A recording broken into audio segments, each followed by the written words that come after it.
നമസ്കാരം, പുതിയൊരു ക്ലാസ്സിലേക്ക് എല്ലാവർക്കും സ്വാഗതം. അപ്പോൾ ഇന്ന് എക്കണോമിക്സിലെ വളരെ പ്രധാനപ്പെട്ട ഒരു ടോപ്പിക്കായ ബാങ്കിങ്ങിനെ കുറിച്ചിട്ടാണ് നോക്കാനായിട്ട് പോകുന്നത്. ഓക്കെ, അപ്പോൾ നമുക്ക് നേരെ ക്ലാസ്സിലോട്ട് കിടക്കാം. അപ്പോൾ ബാങ്കിങ്ങിനെ സംബന്ധിച്ചിടത്തോളം നമ്മൾ ആദ്യം പഠിച്ചിരിക്കേണ്ട ഒന്നാണ് RBI അല്ലേ. അപ്പോൾ നമുക്കറിയാലേ, ഓരോ രാജ്യത്തിനും ഓരോ സെൻട്രൽ ബാങ്ക് ഉണ്ടാവും. അതായത് ആ രാജ്യത്തിന്റെ പണമിടപാടുകളൊക്കെ നിയന്ത്രിക്കുന്ന ബാങ്ക് ആയിരിക്കും എന്ത്, ആ രാജ്യത്തിന്റെ സെൻട്രൽ ബാങ്ക് എന്ന് പറയുന്നത്. അപ്പൊ നമ്മുടെ ഇന്ത്യയെ സംബന്ധിച്ചിടത്തോളം നമ്മുടെ സെൻട്രൽ ബാങ്ക് ഏതാണെന്ന് ചോദിച്ചാൽ ഏതാണ്, അത് RBI ആണ് അല്ലേ. RBI എന്ന് പറഞ്ഞാൽ എന്താ, റിസർവ് ബാങ്ക് ആണ്. ഓക്കെ, റിസർവ് ബാങ്ക് ഓഫ് ഇന്ത്യയാണ് RBI എന്ന് പറയുന്നത്. അപ്പൊ നമ്മുടെ ഇന്ത്യയെ സംബന്ധിച്ചിടത്തോളം നമ്മുടെ റിസർവ് ബാങ്ക് ആണ് എന്താ, സെൻട്രൽ ബാങ്ക് എന്ന് പറയുന്നത്. ഓർത്ത് വെക്കണം, RBI എന്ന് പറഞ്ഞാൽ എന്താണ്, ഒരു സെൻട്രൽ ബാങ്ക് ആണ്. ഓരോ രാജ്യത്തിനും ഓരോ സെൻട്രൽ ബാങ്ക് ഉണ്ടാവും അല്ലെ. അതായത് ആ രാജ്യത്തിന്റെ എല്ലാ പണമിടപാടുകളൊക്കെ നിയന്ത്രിക്കുന്ന സ്ഥാപനം എന്ന നിലയിൽ പ്രവർത്തിക്കുന്നതാണ് എന്താ, ആ രാജ്യത്തിന്റെ സെൻട്രൽ ബാങ്ക് എന്ന് പറയുന്നത്. അപ്പോൾ ഇന്ത്യയെ സംബന്ധിച്ചിടത്തോളം നമ്മുടെ സെൻട്രൽ ബാങ്ക് ആണ് ഏത്, RBI എന്ന് പറയുന്നത്. ഓക്കെ, അതുപോലെ നമ്മുടെ ബാങ്കുകളെയൊക്കെ നിയന്ത്രിക്കുന്നത് ആരാണ്, ഈ ഒരു RBI ആണ്. ഇനി ഈ ഒരു RBI നിലവിൽ വരാൻ കാരണമായിട്ടുള്ള കമ്മീഷൻ ഏതാണെന്ന് ചോദിക്കാറുണ്ട്. അതേതാണ്, അതാണ് ഹിൽട്ടൺ യങ് കമ്മീഷൻ. ഓക്കെ, ഏതാണ്, ഹിൽട്ടൺ യങ് കമ്മീഷൻ, അല്ലെങ്കിൽ മറ്റൊരു പേരായിട്ടും ചോദിക്കാറുണ്ട് റോയൽ കമ്മീഷൻ. ഓക്കെ, അപ്പൊ രണ്ടെണ്ണം പഠിച്ചു വെച്ചേക്കണം. RBI നിലവിൽ വരാൻ കാരണമായിട്ടുള്ള കമ്മീഷൻ ഏതാണെന്ന് ചോദിച്ചാൽ ഹിൽട്ടൺ യങ് കമ്മീഷൻ അല്ലെങ്കിൽ റോയൽ കമ്മീഷൻ ആണ്. ഏതാ വർഷം എന്നും കൂടി പഠിച്ചു വെച്ചേക്കുക. എന്നാണ്, 1926 ആണ്. എന്നാണ്, 1926. ഓക്കെ, അപ്പൊ ഹിൽട്ടൺ യങ് കമ്മീഷൻ അല്ലെങ്കിൽ റോയൽ കമ്മീഷൻ ഏതാ വർഷം, 1926 ആണ്. അപ്പൊ ഈ ഒരു കമ്മീഷൻ പ്രകാരമാണ് നമ്മുടെ RBI നിലവിൽ വന്നത്. ഇനി RBI ആക്ട് അല്ലെ. അപ്പൊ RBI നിലവിൽ വരുന്നതിന് മുമ്പ് അതൊരു ആക്ട് ആയിരുന്നു. അതെന്നാണ് വന്നത്, 1934 മാർച്ച് 6. ഓർത്ത് വെച്ചേക്കണം. എന്നാണ്, 1934 മാർച്ച് 6-നാണ് RBI ആക്ട് നിലവിൽ വരുന്നത്. ഓക്കെ, ഇനി RBI സ്ഥാപിതമായത് അല്ലെങ്കിൽ RBI നിലവിൽ വരുന്നത് എന്നാന്ന് ചോദിച്ചു കഴിഞ്ഞാൽ അത് തൊട്ടടുത്ത വർഷമാണ്, 1935 ഏപ്രിൽ 1. ഇത് സ്ഥിരം ക്വസ്റ്റ്യൻ ആണ്, ചോദിക്കാറുള്ളതാണ്. ഇതും അതിന് മുമ്പ് പറഞ്ഞ ഡേറ്റും വർഷവും കൂടി ഒന്ന് ഓർത്ത് വെച്ചേക്കണം. അത് RBI ആക്ട് ആണ്, 1934 മാർച്ച് 6 എന്ന് പറയുന്നത്. അതുപോലെ തന്നെ റോയൽ കമ്മീഷൻ അല്ലെങ്കിൽ ഹിൽട്ടൺ യങ് കമ്മീഷൻ എന്നാന്ന് ചോദിച്ചാൽ അത് 1926 ആണ്. ഓക്കെ, അപ്പൊ RBI ആക്ട് സ്ഥാപിതമായ വർഷം എന്നാണ്, 1935 ഏപ്രിൽ 1. അതുപോലെ ഓർത്തിരിക്കേണ്ട മറ്റൊരു വർഷം കൂടിയുണ്ട്.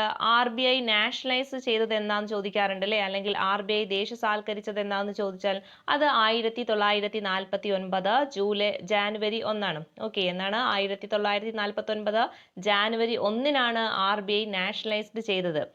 അതുപോലെ തന്നെ ഈ 1949 വേറൊരു പ്രത്യേകത കൂടിയുണ്ട്. എന്നാണ്, ബാങ്കിങ് റെഗുലേഷൻ ആക്ട് പാസ്സാക്കിയ വർഷം ചോദിച്ചാലും എന്നാണ്, 1949 ആണ്. അതും ചോദിക്കാറുള്ളതാണ്. രണ്ട് കാര്യങ്ങൾ ഓർത്ത് വെച്ചേക്കുക. ഏതൊക്കെയാണ്, ഒന്ന് ബാങ്കിങ് റെഗുലേഷൻ ആക്ട് പാസ്സാക്കിയ വർഷം എന്നാണ്, 1949. അതുപോലെ തന്നെ RBI ദേശസാൽക്കരിച്ചത് അല്ലെങ്കിൽ നാഷണലൈസ്ഡ് ചെയ്തത് എന്നാണെന്ന് ചോദിച്ചാൽ എന്നാ, 1949 ജാനുവരി 1. ഓക്കെ, അപ്പൊ പറഞ്ഞിട്ടുള്ള വർഷങ്ങളൊക്കെ ഒന്ന് മനസ്സിലേക്ക് കൊണ്ടുവന്നേ. ഒന്നാമത്തെ പറഞ്ഞു RBI സ്ഥാപിതമാകാൻ കാരണമായ കമ്മീഷനാണ് ഹിൽട്ടൺ യങ് കമ്മീഷൻ അഥവാ റോയൽ കമ്മീഷൻ. അത് 1926 ആണ്. പിന്നീട് പറഞ്ഞു RBI ആക്ട് അല്ലെ, ആക്ട് എന്നാണ് പാസ്സാക്കിയത്, 1934 മാർച്ച് 6 ആണ് അല്ലെ. തൊട്ടടുത്ത വർഷം എന്ത് ചെയ്തു, അത് RBI നിലവിൽ വരികയും ചെയ്തു. അതാണ് 1935 ഏപ്രിൽ 1. ഇതാണ് സ്ഥിരം ക്വസ്റ്റ്യന്. അതുപോലെ RBI ദേശസാൽക്കരിച്ച വർഷം ചോദിച്ചാൽ അത് 1949 ജനുവരി 1. ആ വർഷം തന്നെയാണ് നമ്മുടെ ബാങ്കിങ് റെഗുലേഷൻ ആക്ട് പാസ്സാക്കിയതും ചോദിക്കാറുണ്ട്. അപ്പൊ അതും കൂടി ഓർത്ത് വെക്കുക. അതും എന്നാണ്, 1949 തന്നെയാണ്.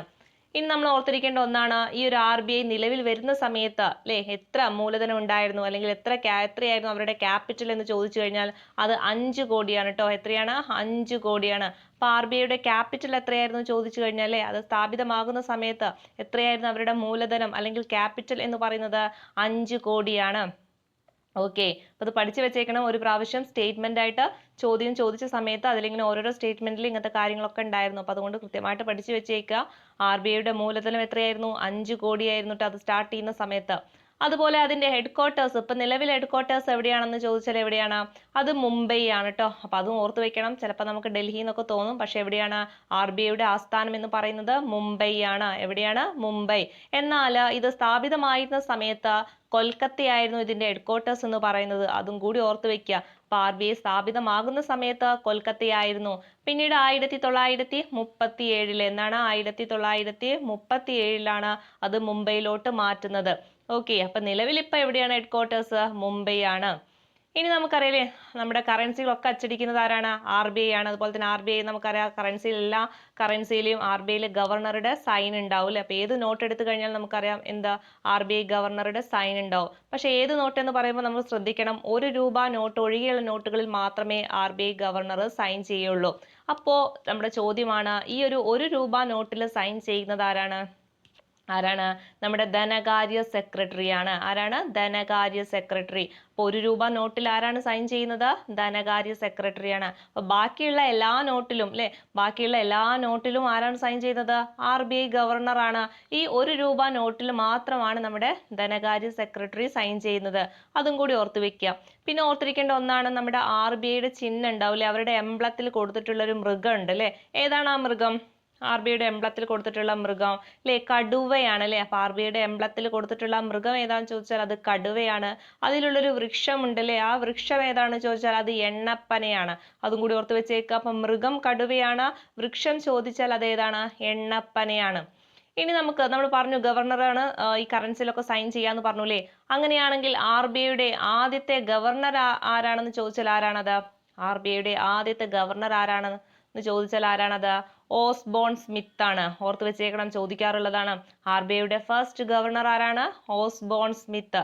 അതുപോലെ ഓർത്തിരിക്കേണ്ട അടുത്തൊരു ഗവർണർ ആണല്ലേ നമ്മുടെ സെക്കൻഡ് ഗവർണർ ആരാണ്? ജെയിംസ് ടെയ്ലർ ആണ്. ഓക്കെ, അപ്പൊ ആദ്യത്തെ ഗവർണർ ഓസ്ബോൺ സ്മിത്ത് ആണ്. രണ്ടാമത്തെ ഗവർണർ ആരാണ്? ജെയിംസ് ടെയ്ലർ ആണ്.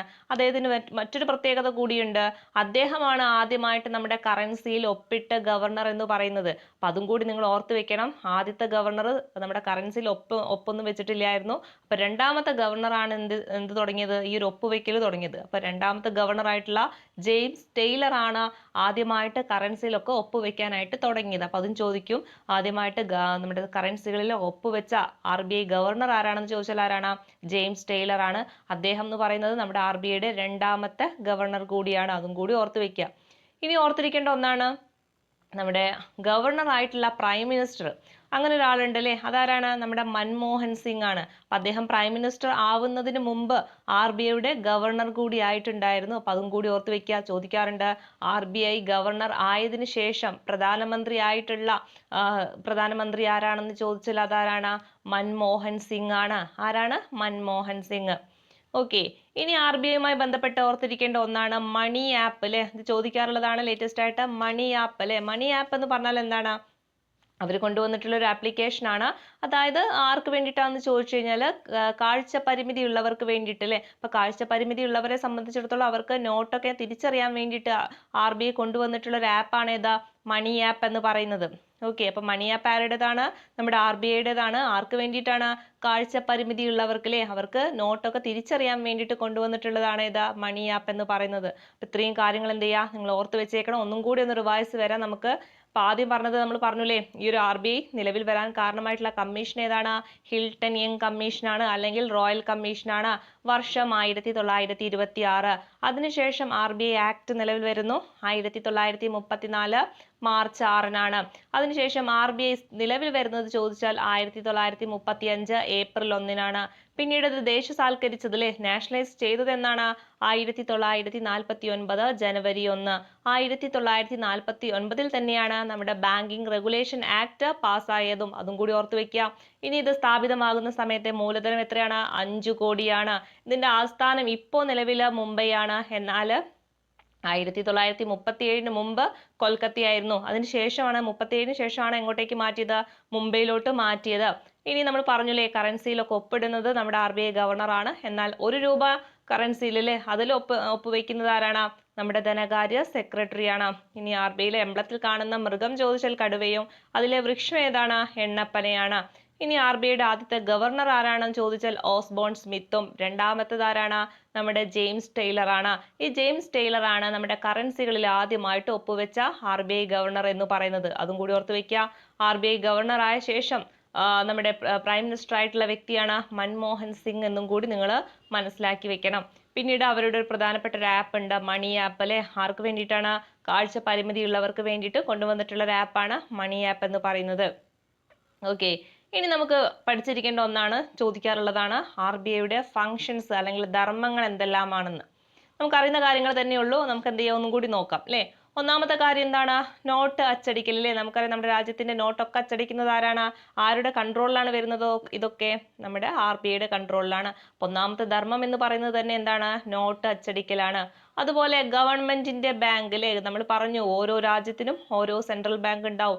ആ രാജ്യത്തിന്റെ പണമിടപാടുകളൊക്കെ നിയന്ത്രിക്കുന്നതിന് വേണ്ടിയിട്ട് കൊണ്ടുവന്നതാണ് എന്ത്? ആ ഓരോ രാജ്യത്തിന്റെയും സെൻട്രൽ ബാങ്ക് എന്ന് പറയുന്നത്. നമ്മുടെ ഇന്ത്യയെ സംബന്ധിച്ചിടത്തോളം നമ്മുടെ സെൻട്രൽ ബാങ്ക് എന്ന് പറയുന്നത് ഏതാണ്? RBI ആണ്. അതുകൊണ്ടാണ് ഗവൺമെന്റിന്റെ ബാങ്ക് എന്ന് പറയുന്നത്. അതുപോലെ കസ്റ്റോഡിയൻ ഓഫ് ഫോറിൻ എക്സ്ചേഞ്ച് അല്ലേ. ഫോറിൻ എക്സ്ചേഞ്ച് എന്ന് പറഞ്ഞാൽ എന്താണ്? വിദേശ നാണയവുമായി ബന്ധപ്പെട്ടുണ്ടാവുന്ന അതിൻ്റെയൊക്കെ സൂക്ഷിപ്പുകാരൻ എന്ന് പറയുന്നത് ആരാണ്? നമ്മുടെ RBI ആണ്. അപ്പൊ അതും കൂടി ഓർത്ത് വെക്കുക. കസ്റ്റോഡിയൻ ഓഫ് ഫോറിൻ എക്സ്ചേഞ്ച് ചോദിക്കാറുള്ളതാണ്. അപ്പൊ അതും കൂടി എന്ത് ചെയ്യുക? നിങ്ങൾ ഓർത്ത് വെക്കുക. ദെൻ അടുത്തത് എന്താണ്? Lender of last resort. അപ്പൊ അതും വളരെ ഇമ്പോർട്ടന്റ് ആണ്. നമ്മുടെ RBIയുടെ പ്രധാന ഫംഗ്ഷൻ ആണ് എന്താ? ലെൻഡർ ഓഫ് ലാസ്റ്റ് റിസോർട്ട് അല്ലെ. അപ്പൊ എന്താണ് ഈ ഒരു വാക്കുകൊണ്ട് അർത്ഥമാക്കുന്നത്? ലെൻഡർ ഓഫ് ലാസ്റ്റ് റിസോർട്ട് എന്ന് പറഞ്ഞാല് ആപൽഘട്ടങ്ങളിലെ സഹായി എന്നാണ് കേട്ടോ. അതും കൂടി മനസ്സിലാക്കുക. എന്താണ് ലെൻഡർ ഓഫ് ലാസ്റ്റ് റിസോർട്ട് കൊണ്ട് അർത്ഥമാക്കുന്നത് ചോദിച്ചു കഴിഞ്ഞാൽ ആപൽഘട്ടങ്ങളിലെ സഹായിയാണ് അല്ലെ. അപ്പൊ ആരെയാണ് ഇത് സഹായിക്കുന്നത് അല്ലെ? നമ്മൾ നേരിട്ടിട്ട് നമ്മുടെ ജനങ്ങൾക്ക് നേരിട്ടിട്ട് RBIയിൽ പോയാൽ നമുക്ക് പണം കിട്ടുമോ? അല്ലെങ്കിൽ വായ്പ കിട്ടുമോ?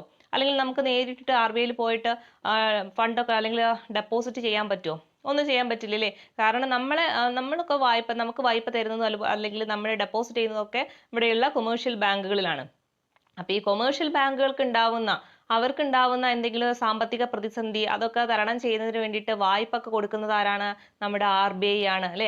അതുകൊണ്ടാണ് അവരെ ആപൽഘട്ടങ്ങളിലെ സഹായി എന്ന് പറയുന്നത്. നമ്മുടെ കൊമേഴ്ഷ്യൽ ബാങ്കുകൾക്കൊക്കെ എന്തെങ്കിലും പ്രശ്നം ഉണ്ടായി കഴിഞ്ഞാൽ, അവരെന്തെങ്കിലും സാമ്പത്തിക ബുദ്ധിമുട്ടുകൾ നേരിട്ട് കഴിഞ്ഞാൽ ആരാണ് വായ്പ കൊടുക്കുന്നത്? നമ്മുടെ RBI ആണ്. അതുകൊണ്ടാണ് അതിനെ ലെൻഡർ ഓഫ് ലാസ്റ്റ് റിസോർട്ട് എന്ന് പറയുന്നത്. ഓക്കെ, അടുത്തെന്താണ്? പണം സപ്ലൈയുടെ നിയന്ത്രകൻ അല്ലെ. അതായത് നമുക്ക് അറിഞ്ഞില്ല, നമ്മുടെ രാജ്യത്തിന്റെ എല്ലാ പണമിടപാടുകളൊക്കെ കൺട്രോൾ ചെയ്യുന്നത് ആരാണ്? RBI ആണ്. അതുകൊണ്ടാണ് പണ സപ്ലൈയുടെ നിയന്ത്രകൻ എന്ന് പറയുന്നത്. അതുപോലെ ധാർമ്മിക പ്രേരണ അല്ലെ. എന്തൊക്കെ ധാർമ്മിക പ്രേരണകളാണ് അവര് ചെയ്യുന്നത്? അതായത് ഒന്നാമത്തേന്ന് പറഞ്ഞു കഴിഞ്ഞാൽ നമ്മുടെ കൊമേഴ്ഷ്യൽ ബാങ്കുകൾ എന്ത് ചെയ്യുന്നു? അവരോട് പറയുന്നു അല്ലേ, അതായത് ജനങ്ങൾക്ക് വായ്പ കൊടുക്കാൻ വേണ്ടിയിട്ടില്ല, അവർക്ക് വേണ്ട വായ്പകളുടെ തുകയൊക്കെ ആരാ കൊടുക്കുന്നത്? RBI ആണ് കൊടുക്കുന്നത്. അതുപോലെ തന്നെ രാജ്യത്ത് ഇൻഫ്ലേഷൻ അതുപോലെ തന്നെ ഡിഫ്ലേഷൻ അല്ലെ, പണപ്പെരുപ്പം പണച്ചുരുക്കമൊക്കെ ഉണ്ടാവുന്ന സമയത്ത് അതിനൊക്കെ നിയന്ത്രിക്കാനുള്ള കാര്യങ്ങളൊക്കെ ചെയ്യുന്നത് ആരാണ്? നമ്മുടെ RBI ആണ്. അതുകൊണ്ടാണ് ധാർമ്മിക പ്രേരണകളൊക്കെ ചെയ്യുന്നത് ആരാണ്? നമ്മുടെ RBI ആണെന്ന് പറയുന്നത്. അതുപോലെ തന്നെ പ്രത്യക്ഷ നടപടികൾ എന്ന് പറയുന്നത് എന്താണ്? പ്രത്യക്ഷ നടപടികൾ എന്ന് പറയുന്ന ഒരു പോയിന്റും കൂടി ഉണ്ട്, അവരുടെ ഫംഗ്ഷൻ ആണ്. അതായത് ഈ കൊമേഴ്ഷ്യൽ ബാങ്കുകളൊക്കെ നിയന്ത്രിക്കുന്നത് ആരാണ്? RBI ആണ് അല്ലെ. അതായത് നമ്മുടെ രാജ്യത്തുള്ള എല്ലാ ബാങ്കുകളെയും അതുപോലെ തന്നെ പ്രൈവറ്റ് ബാങ്കുകളെയും കൊമേഴ്ഷ്യൽ ബാങ്കുകളും ഒക്കെ നിയന്ത്രിക്കുന്നത് നമ്മുടെ RBI തന്നെയാണ്. അവരെന്തെങ്കിലും അല്ലെ അവരുടെ അതായത് പോളിസിക്ക് ഓപ്പോസിറ്റ് ആയിട്ട് എന്തെങ്കിലും കാര്യങ്ങൾ ചെയ്തു കഴിഞ്ഞാൽ അതിനെതിരെ ആക്ഷൻ എടുക്കാൻ ആർക്ക് അവകാശമുണ്ട്? നമ്മുടെ RBIക്ക് ഉണ്ട്. അതുകൊണ്ടാണ് പ്രത്യക്ഷ നടപടികളൊക്കെ എടുക്കാനുള്ള അവകാശം അല്ലെങ്കിൽ അതിനുള്ള ചുമതലയൊക്കെ ഉള്ളത് ആർക്കാണ്? RBIക്കാണ്. അപ്പൊ അതും കൂടി എന്ത് ചെയ്യുക? ഓർത്ത് വെക്കുക. അപ്പൊ എന്തൊക്കെ കാര്യങ്ങളാണ് പറഞ്ഞത് ഫംഗ്ഷനിൽ? ഒന്ന് നോട്ട് അച്ചടിക്കലാണ്. രണ്ടാമത്തത് ഗവൺമെന്റിന്റെ ബാങ്ക് എന്ന് പറയുന്നു.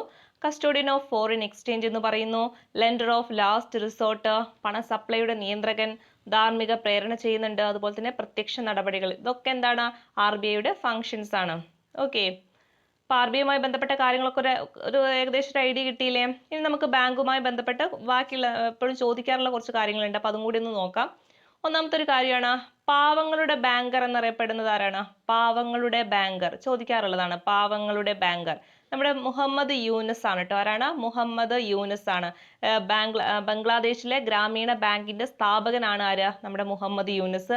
അദ്ദേഹത്തെ എന്ത് പേരിലാണ് അറിയപ്പെടുന്നത്? പാവങ്ങളുടെ ബാങ്കർ എന്നാണ് അറിയപ്പെടുന്നത്. അതും കൂടി ഓർത്ത് വെക്കുക. അപ്പൊ ആരാണ് മുഹമ്മദ് യൂനസ് എന്ന് പറഞ്ഞാല്? ബംഗ്ലാദേശ് ഗ്രാമീണ ബാങ്കിന്റെ സ്ഥാപകനാണ്. ഓക്കെ, എവിടത്തെയാണ്? ബംഗ്ലാദേശിന്റെ കേട്ടോ. അപ്പൊ ബംഗ്ലാദേശിന്റെ ഗ്രാമീണ ബാങ്കിന്റെ സ്ഥാപകനാണ് ആര്? മുഹമ്മദ് യൂനസ് എന്ന് പറയുന്നത്. അദ്ദേഹത്തെയാണ് പാവങ്ങളുടെ ബാങ്കർ എന്നറിയപ്പെടുന്നത്. ഓക്കെ, ഇനി നമുക്ക് കുറച്ച് ബാങ്കുകളെ കുറിച്ചിട്ടുള്ള ഡീറ്റെയിൽസ് നോക്കാം. ഒന്നാമത്തത് എക്സിം ബാങ്ക് ആണ് അല്ലെ. എക്സിം ബാങ്ക് ആണ്. ഇത് ചോദിക്കാറുള്ളതാണ്. എക്സിം ബാങ്ക് ഈ പേരിൽ തന്നെ ഉണ്ട് അല്ലേ. എക്സിം എന്ന് പറഞ്ഞാൽ എന്താണ്? എക്സ്പോർട്ട് ആൻഡ് ഇമ്പോർട്ട് ആണ് അല്ലേ. അതായത് കയറ്റുമതി ഇറക്കുമതിയുമായി ബന്ധപ്പെട്ടിട്ടുണ്ടാവുന്ന അല്ലെ, അതുമായി ബന്ധപ്പെട്ടുള്ള വായ്പകളൊക്കെ കൊടുക്കുന്ന ബാങ്കാണ് ഏത്? എക്സിം ബാങ്ക് എന്ന് പറയുന്നത് അല്ലെ. എക്സ്പോർട്ട് ഇമ്പോർട്ട്, കയറ്റുമതി ഇറക്കുമതിയുമായി ബന്ധപ്പെട്ടുണ്ടാവുന്ന, അതുമായി ബന്ധപ്പെട്ട് നടത്തുന്ന വ്യാപാരങ്ങൾ, അതുമായി ബന്ധപ്പെട്ടുള്ള കാര്യങ്ങൾക്കൊക്കെ വായ്പ അല്ലെ, ലോണായിട്ട് കൊടുക്കുന്ന ബാങ്കാണ് എക്സിം ബാങ്ക് എന്ന് പറയുന്നത്.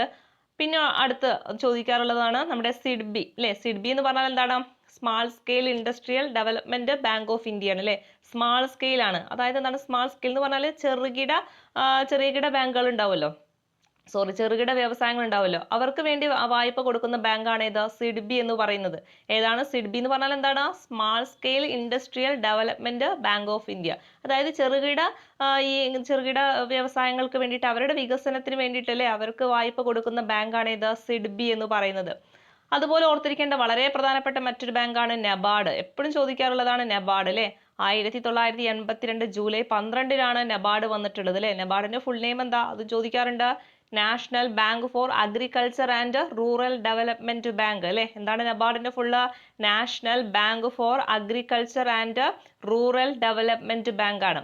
ഈ നബാർഡ് അല്ലെ, ആ പേരിൽ തന്നെ ഉണ്ട്. അതായത് അഗ്രികൾച്ചർ ആൻഡ് റൂറൽ ഡെവലപ്മെന്റ്. എപ്പോഴും ചോദിക്കാറുള്ളതും അത് തന്നെയാണ്. കാർഷിക അല്ലെ, കൃഷിക്കും അതുപോലെ തന്നെ ഗ്രാമീണ വികസനത്തിനും വേണ്ടിയിട്ട് നിലവിൽ വന്ന ബാങ്ക് ഏതാന്ന് എപ്പോഴും ചോദിക്കാറുള്ളതാണ്. അതേതാണ്? നബാർഡാണ്. അത് സ്ഥാപിതമായ വർഷവും ചോദിക്കാറുണ്ട്. 1982 ജൂലൈ 12 എന്നാണ്. 1982 ജൂലൈ 12. അപ്പൊ അതും എന്ത് ചെയ്യാ? ഓർത്തു വെക്കുക. ഇനി അടുത്തത് നമുക്കറിയാലേ, ഇന്ത്യയിലെ ആദ്യത്തെ ബാങ്ക്, അതും കൂടി അറിഞ്ഞിരിക്കണം. ഇന്ത്യയിലെ ആദ്യത്തെ ബാങ്ക് ഏതാന്ന് ചോദിച്ചാൽ അത് ബാങ്ക് ഓഫ് ഹിന്ദുസ്ഥാൻ ആണ്. ഏതാണ്? Bank of Hindustan. ഏതാ വർഷം? 1770. ആ വർഷം കൂടി ഓർത്ത് വെച്ചേക്കുക. ബാങ്ക് ഓഫ് ഹിന്ദുസ്ഥാൻ സ്ഥാപിതമായ വർഷം എന്നാണ്? ബാങ്ക് ഓഫ് ഹിന്ദുസ്ഥാൻ സ്ഥാപിതമായ വർഷം 1770 ആണ് കേട്ടോ. അപ്പൊ അതും കൂടി ഓർത്ത് വെച്ചേക്കണം, ചോദിക്കാറുണ്ട്. ഇന്ത്യയിലെ ആദ്യത്തെ ബാങ്കാണ് ഏതാ? ബാങ്ക് ഓഫ് ഹിന്ദുസ്ഥാൻ എന്ന് പറയുന്നത്. അതുപോലെ നമ്മൾ ഓർത്തിരിക്കേണ്ട ഒന്നാണ്, പൂർണ്ണമായും ഇന്ത്യൻ മൂലധനം ഉപയോഗിച്ച് ആരംഭിച്ച ബാങ്ക് ഏതാന്ന് ചോദിച്ചാൽ അതേതാണ്? അത് പഞ്ചാബ് നാഷണൽ ബാങ്ക് ആണ്. അപ്പൊ ഇത് രണ്ട് തമ്മിലുള്ള വ്യത്യാസം അറിഞ്ഞിരിക്കണം. നിങ്ങളോട് ചോദിക്കുകയാണ് ഇന്ത്യയിലെ ആദ്യ ബാങ്ക് എന്ന് മാത്രമാണ് ചോദിക്കുന്നതെങ്കിൽ ഏതാണത്? ബാങ്ക് ഓഫ് ഹിന്ദുസ്ഥാൻ ആണ്. എന്നാൽ പൂർണ്ണമായും ഇന്ത്യൻ മൂലധനം അല്ലെ, അതായത് ഇന്ത്യക്കാരുടെ അടുത്തുള്ള മൂലധനം മാത്രം ഉപയോഗിച്ച് കൊണ്ടിട്ട് ആരംഭിച്ച ബാങ്ക് ഏതാന്ന് ചോദിച്ചാൽ അത് നമ്മുടെ പഞ്ചാബ് നാഷണൽ ബാങ്ക് ആണ്. ഏതാണ്? പഞ്ചാബ് നാഷണൽ ബാങ്ക് ആണ്. പഞ്ചാബ് നാഷണൽ ബാങ്കിന്റെ സ്ഥാപകനാരാണെന്ന് ചോദിച്ചാൽ അത് ലാലാ ലജ്പത് റായി ആണ് കേട്ടോ. അതും കൂടി ഓർത്ത് വെച്ചേക്കണം. പഞ്ചാബ് നാഷണൽ ബാങ്കിന്റെ സ്ഥാപകനാരാണ്? ലാലാ ലജ്പത് റായ് അല്ലെ. എന്താ അതിന്റെ പ്രത്യേകത? പൂർണ്ണമായിട്ടും ഇന്ത്യൻ മൂലധനം ഉപയോഗിച്ചിട്ട് സ്ഥാപിച്ചെടുത്ത ബാങ്കാണ് ഏതാ? ഈ ഒരു പഞ്ചാബ് നാഷണൽ ബാങ്ക് എന്ന് പറയുന്നത്. അപ്പൊ അതിന്റെ സ്ഥാപകൻ ആരാണെന്ന് ചോദിച്ചാൽ ലാലാ ലജ്പത് റായി ആണ് കേട്ടോ. ഇനി ബാങ്കുമായി ബന്ധപ്പെട്ട് ചോദിക്കാറുള്ള കുറച്ച് ഫാക്റ്റും കൂടി ഉണ്ട്. ഇന്ത്യക്ക് പുറത്ത് ശാഖ തുറന്ന ആദ്യ ഇന്ത്യൻ ബാങ്ക് ഏതാന്ന് ചോദിച്ചാൽ അതേതാണ്? ബാങ്ക് ഓഫ് ഇന്ത്യ ആണ് അല്ലെ. അതായത് ഇന്ത്യക്ക് പുറത്ത് ആദ്യമായിട്ടൊരു ബ്രാഞ്ച് അല്ലെ, ഇന്ത്യക്ക് പുറത്ത് ഒരു ബ്രാഞ്ച് തുടങ്ങിയിട്ടുള്ള ആദ്യത്തെ ഇന്ത്യൻ ബാങ്ക് ചോദിച്ചാൽ അത് ബാങ്ക് ഓഫ് ഇന്ത്യ ആണ് കേട്ടോ. അപ്പൊ SBI ആണെന്നൊക്കെ തോന്നും, പക്ഷെ അല്ല. ഏതാണ്? നമ്മുടെ ബാങ്ക് ഓഫ് ഇന്ത്യ അല്ലെ. ബാങ്ക് ഓഫ് ഇന്ത്യ ആണ് ഇന്ത്യക്ക് പുറത്ത് ആദ്യമായിട്ട് അവരുടെ ഒരു ബ്രാഞ്ച് ഓപ്പൺ ചെയ്തത്. അതുപോലെ ഏറ്റവും കൂടുതൽ ശാഖകൾ അല്ലെ, അല്ലെങ്കിൽ ഏറ്റവും കൂടുതൽ ബ്രാഞ്ചസ് ഉള്ള ബാങ്ക് ഏതാന്ന് ചോദിച്ചാൽ അതേതാണ്? അത് നമ്മുടെ SBI ആണ് അല്ലെ. അതിലൊരു വിട്ടുവീഴ്ചയില്ല. SBIക്ക് തന്നെയാണ് ഏറ്റവും കൂടുതൽ ബ്രാഞ്ചസ് ഉള്ളത്. ഓക്കെ. അപ്പൊ ഒന്നാമത്തെ എന്താ പറഞ്ഞത്? ഇന്ത്യക്ക് പുറത്ത് അല്ലെ, ഇന്ത്യക്ക് പുറത്ത് ആദ്യമായിട്ടൊരു ബ്രാഞ്ച് തുറന്നിട്ടുള്ള ബാങ്കാണ് അത് ബാങ്ക് ഓഫ് ഇന്ത്യ ആണ്. എന്നാൽ ഏറ്റവും കൂടുതൽ ശാഖകളുള്ള അല്ലെങ്കിൽ ഏറ്റവും കൂടുതൽ ബ്രാഞ്ചസ് ഉള്ള ബാങ്ക് ഏതാന്ന് ചോദിച്ചാൽ അത് SBI ആണ്. അപ്പോൾ SBIയുമായി ബന്ധപ്പെട്ട് അറിഞ്ഞിരിക്കേണ്ട കുറച്ച് കാര്യങ്ങളുണ്ട്. അത് എന്തായാലും നിങ്ങൾ പഠിച്ചു വെച്ചേക്കണോ. ഒന്നാമത്തത് SBI സ്ഥാപിതമായ വർഷം. എന്നാണ് SBI സ്ഥാപിതമായത്? എന്നാണ്?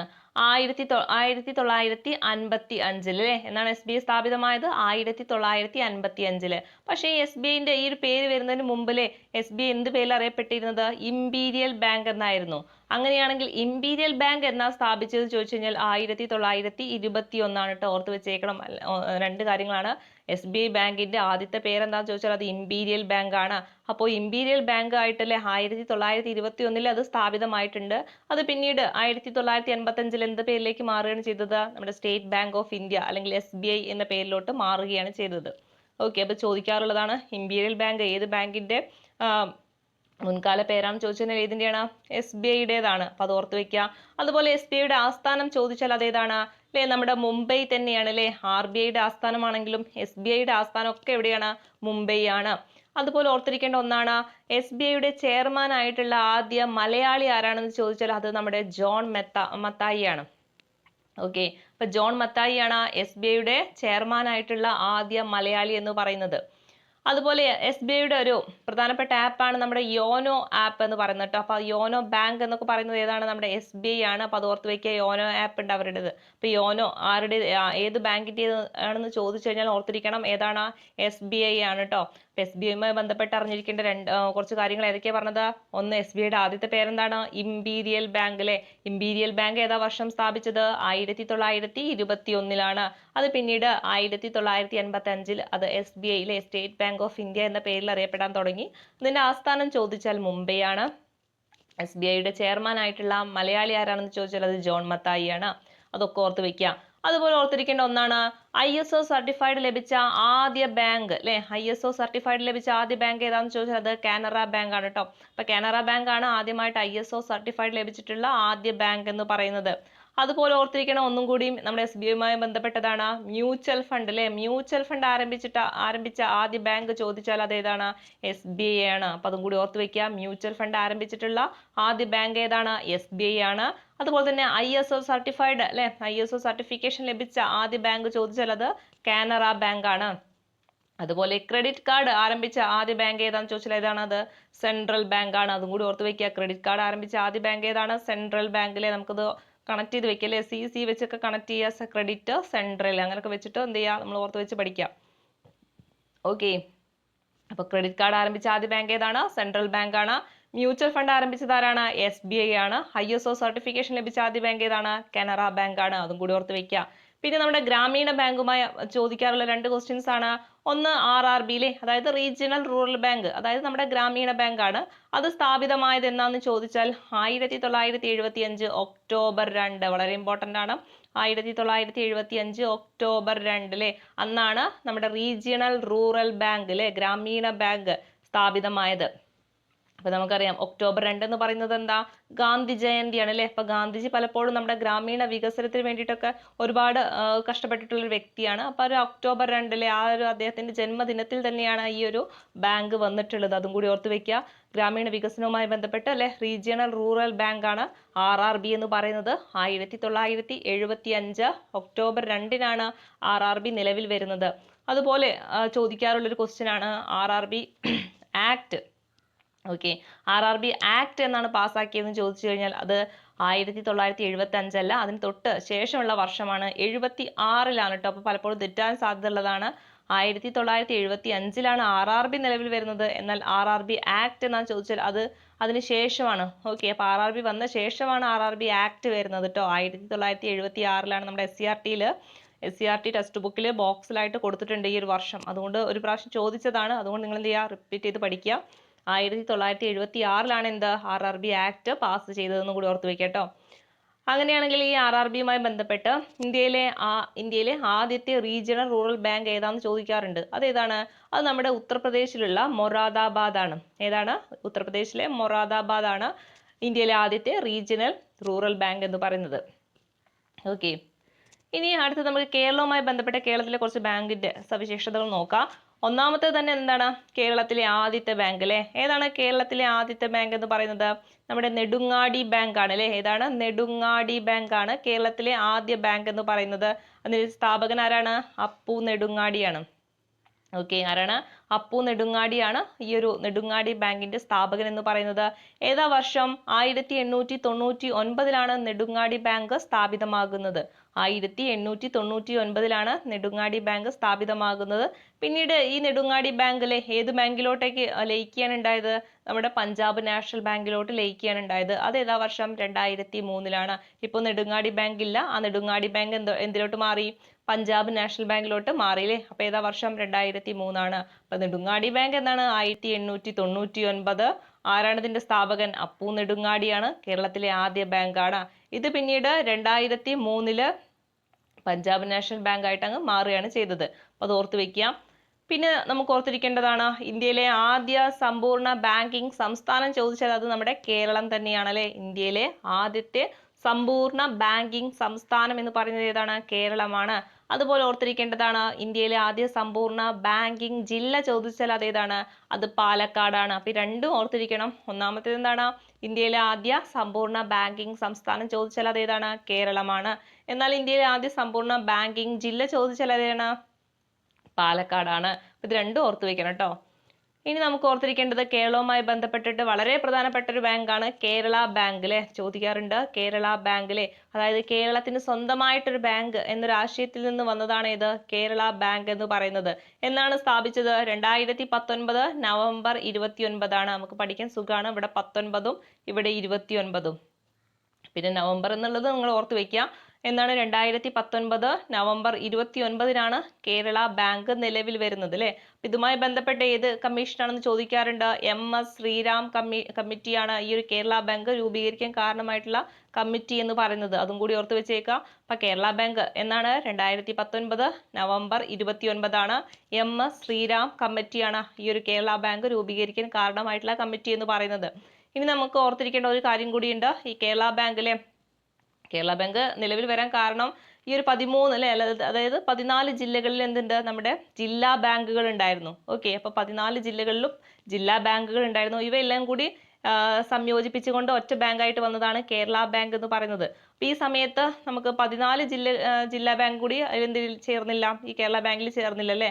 13 ജില്ലാ ബാങ്കുകളാണ് ഈ ഒരു കേരള ബാങ്കിലോട്ട് ലയിച്ചത്. ആ മാറി നിന്ന ജില്ല ഏതാന്ന് ചോദിച്ചു കഴിഞ്ഞാൽ മലബാർ ഗ്രാമീണ ബാങ്ക് ആണ് അന്ന് ഈ കേരള ബാങ്കിൽ ലയിക്കാതിരുന്നത്. പിന്നീട് അതായത് 2019 കേട്ടോ, ഈ 2019 കേരള ബാങ്ക് വരുന്ന സമയത്ത് 14 ജില്ലാ ബാങ്കുകൾ കൂടി കൂട്ടി ഒഴിപ്പിച്ചുകൊണ്ട് ഒറ്റ ബാങ്ക് ആക്കാന്നാണ് വിചാരിച്ചത്. പക്ഷെ നമ്മുടെ മലപ്പുറം ജില്ലാ ബാങ്ക് അതിൽ എന്തില്ല, ലയിച്ചില്ല. ബാക്കിയുള്ള 13 ജില്ലാ ബാങ്കുകൾ എന്ത് ചെയ്തു?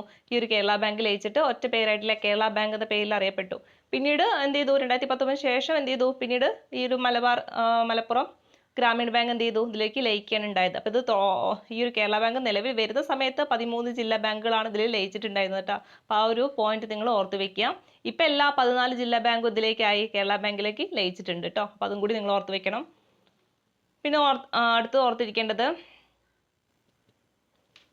ഓക്കെ, അപ്പൊ ഈ കറൻസിയുമായി ബന്ധപ്പെട്ട് വളരെ പ്രധാനപ്പെട്ട ഒരു തീരുമാനമായിരുന്നില്ലേ നമ്മുടെ നോട്ട് നിരോധനം എന്ന് പറയുന്നത്. അപ്പൊ അത് എന്നാന്നൊക്കെ പണ്ട് സ്ഥിരമായിട്ട് ചോദിക്കാറുള്ളതാണ്. എന്നാലും നിങ്ങൾ എന്ത് ചെയ്യുക? ഓർത്ത് വെക്കുക അല്ലെ. എന്നാണ്? 2016 നവംബർ 8 നോട്ട് നിരോധനം ഉണ്ടായിട്ടുള്ളത് അല്ലെ. നമ്മുടെ 1000 രൂപ നോട്ടൊക്കെ നിരോധിച്ചതില്ലേ ഈ ഒരു സമയത്താണ്. 2016 നവംബർ 8 അപ്പൊ ആ വർഷവും ഡേറ്റും ഒക്കെ ചോദിക്കാറുണ്ട്.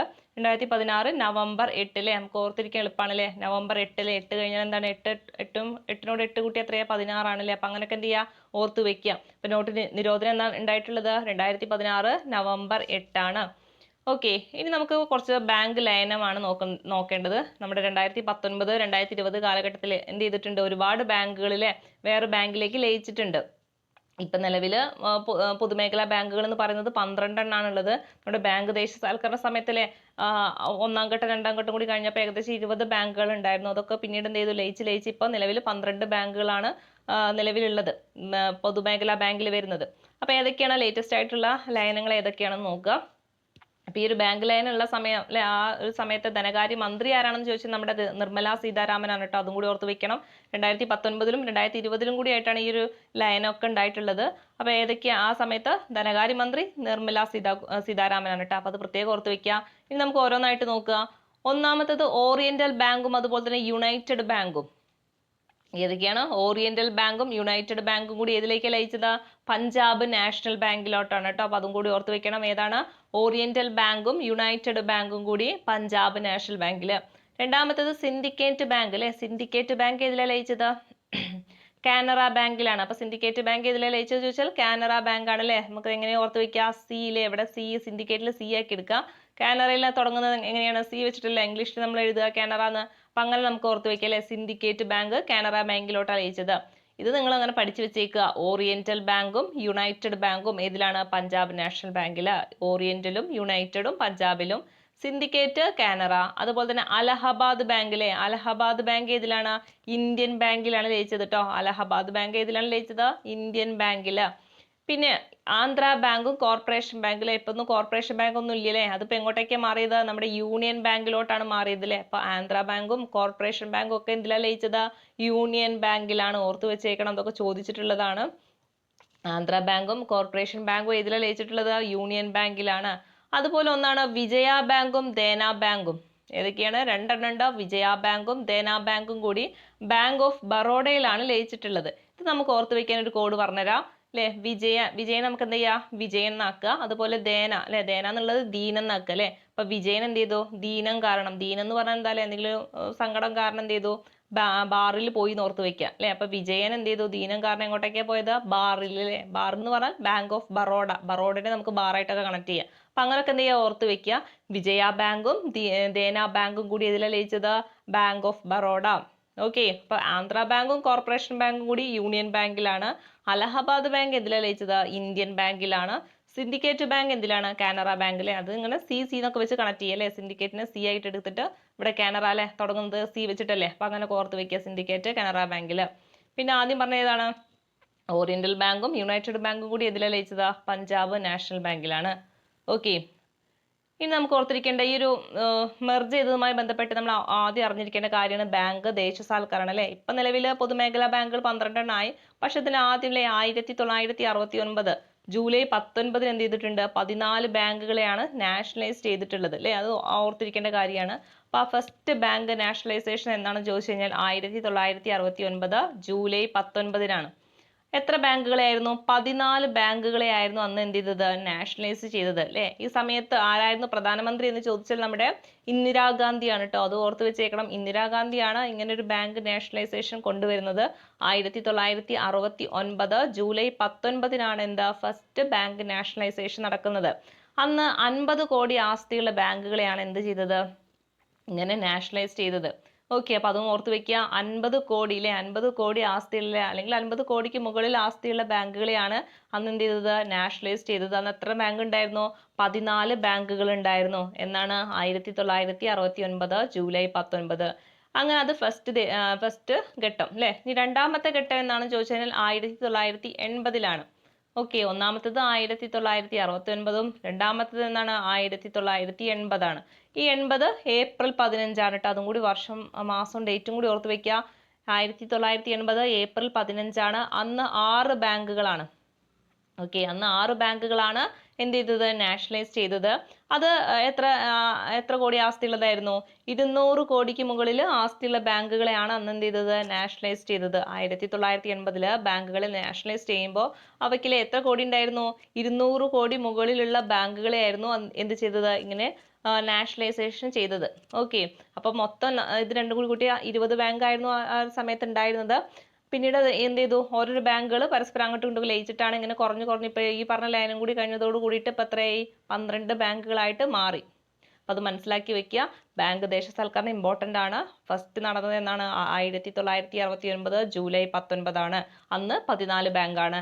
രണ്ടാമത് നടന്നത് 1980 ഏപ്രിൽ 15 6 ബാങ്കുകളാണ് കേട്ടോ. അതൊക്കെ ഓർത്ത് വെക്കണം. ഇനി ചോദിക്കാറുള്ള 3 റേറ്റുകൾ ഉണ്ട്. അപ്പൊ അതും കൂടി പഠിച്ചു വെച്ചേക്കുക. Repo rate, reverse repo, bank rate, അതൊക്കെ ഇങ്ങനെ ഇടയ്ക്ക് ചോദിക്കാറുണ്ട്. അപ്പൊ അതൊക്കെ എന്താന്നുള്ളൊരു ഐഡിയ ഉണ്ടാവണം. ഓക്കെ, അപ്പൊ റിപ്പോ റേറ്റ്, അതുപോലെ തന്നെ റിവേഴ്സ് റിപ്പോ, ബാങ്ക് റേറ്റ് അല്ലെ, എന്തൊക്കെയാണെന്ന് നോക്കാം നമുക്ക്. ഫസ്റ്റ് എന്താണ് റിപ്പോ റേറ്റ്. റിപ്പോ റേറ്റ് എന്ന് പറഞ്ഞാൽ എന്താ, റിപ്പോ റേറ്റ് എന്ന് പറഞ്ഞാല് അതായത് RBI അല്ലേ, RBI നമ്മൾ പറഞ്ഞു നമുക്ക് ജനങ്ങൾക്ക് നേരിട്ടിട്ട് എന്ത് കൊടുക്കുന്നില്ല, വായ്പയൊന്നും കൊടുക്കുന്നില്ല. അല്ലെങ്കിൽ നമ്മൾ ജനങ്ങൾ എന്ത് ചെയ്യുന്നില്ല, നേരിട്ടിട്ട് പോയിട്ട് നമ്മുടെ RBI പോയിട്ട് ഡെപ്പോസിറ്റ് ഒന്നും ചെയ്യുന്നില്ല. ഇവര് അല്ലെ ആരുമായിട്ടാണ് സാമ്പത്തിക പ്രവർത്തനമൊക്കെ നടത്തുന്നത്, ആരുമായിട്ടാണ്, നമ്മൾ നിലവിലുള്ള ഈ കൊമേഴ്ഷ്യൽ ബാങ്കുകളിലെ മറ്റുള്ള ബാങ്കുകളുമായിട്ടൊക്കെ നടത്തുന്നത്. അപ്പോൾ എന്താണ് റിപ്പോ റേറ്റ് എന്ന് പറഞ്ഞു കഴിഞ്ഞാൽ, ഈ കൊമേഴ്ഷ്യൽ ബാങ്കുകൾ അവർക്കുള്ള വായ്പകൾ ആരാ കൊടുക്കുന്നത്, നമ്മുടെ RBI ആണ്. ഓക്കെ, അതായത് ഇങ്ങനെ കൊമേഴ്ഷ്യൽ ബാങ്കുകൾക്ക് അല്ലെ, അതായത് നമ്മുടെ വാണിജ്യ ബാങ്കുകൾക്ക് അവരുടെ ഫണ്ട് ഷോർട്ടായി വരുമ്പോൾ അല്ലെ, അതായത് പൊതുജനങ്ങൾക്ക് കൊടുക്കാൻ വായ്പ കുറഞ്ഞു വരുമ്പോൾ, അവർക്ക് കൊടുക്കാനുള്ള വായ്പ അവരുടെ കയ്യിൽ അതിനുള്ള പൈസ ഇല്ലാത്ത സമയത്ത് എന്ത് ചെയ്യുന്നു, ഇവർ RBI പോയിട്ട് എന്ത് ചെയ്യുന്നു, കടം വാങ്ങുന്നു. ആര്, നമ്മുടെ വാണിജ്യ ബാങ്കുകൾ. ഓക്കെ, അപ്പോൾ കൊമേഴ്ഷ്യൽ ബാങ്കുകളായ നമ്മുടെ വാണിജ്യ ബാങ്കുകൾ എന്ത് ചെയ്യുന്നു? നമ്മുടെ RBIയിൽ പോയിട്ട് കടം വാങ്ങും അല്ലേ? അവർക്ക് ഫണ്ടിന്റെ ഷോർട്ടൊക്കെ വന്നു കഴിഞ്ഞാൽ അങ്ങനെ വാങ്ങുന്ന സമയത്ത് അല്ലേ, വെറുതെ ഒന്നും കിട്ടില്ല അല്ലേ, അവരെന്ത് ചെയ്യുന്നു? അവർക്ക് ഇങ്ങനെ വായ്പ കൊടുക്കുന്ന സമയത്ത് അവരിൽ നിന്ന് ഇൻട്രസ്റ്റ് ആര് ഈടാക്കും? നമ്മുടെ RBI ഈടാക്കും. ആ ഇൻട്രസ്റ്റ് റേറ്റിനെ പറയുന്ന പേരാണ് റിപ്പോ റേറ്റ് എന്ന് പറയുന്നത്. ക്ലിയർ അല്ലേ? എന്താണ് റിപ്പോ റേറ്റ് എന്ന് പറഞ്ഞു കഴിഞ്ഞാൽ?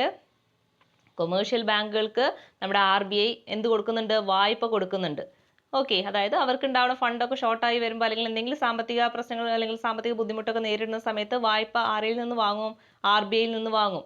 അങ്ങനെ വാങ്ങുന്ന സമയത്ത് RBI അവർക്ക് ഒരു ഇൻട്രസ്റ്റ് ചുമത്തും അല്ലേ? ആ ഇൻട്രസ്റ്റ് ആണ് റിപ്പോ റേറ്റ് എന്ന് പറയുന്നത്. ഇനി റിവേഴ്സ് റിപ്പോ എന്ന് പറഞ്ഞാൽ എന്താ? നേരെ ഓപ്പോസിറ്റ്. അതായത് നമ്മുടെ കൊമേഴ്ഷ്യൽ ബാങ്കുകൾക്ക് അല്ലെ, അവരുടെ കയ്യിൽ ഒരുപാട് ഫണ്ട് ഉണ്ടെന്ന് വിചാരിക്കുക. അതായത് ഇപ്പം അവർ ഒരുപാട് ഡെപ്പോസിറ്റ് കിട്ടിയ പണം ഒരുപാടുണ്ട്, പക്ഷെ അതിനനുസരിച്ചിട്ട് എന്ത് ചെയ്യുന്നില്ല? വായ്പ പോണില്ല. നമുക്കറിയില്ലേ, ബാങ്കുകളെ സംബന്ധിച്ചിടത്തോളം അവരുടെ പ്രധാന ഫംഗ്ഷൻ എന്താണ്? അക്സെപ്റ്റിംഗ് ഡെപ്പോസിറ്റ്, ലെൻഡിങ് ലോൺ എന്നാണ് അല്ലേ? അതായത് പൊതുജനങ്ങളിൽ നിന്ന് പണം സ്വീകരിച്ചിട്ട് എന്ത് ചെയ്യാണ്?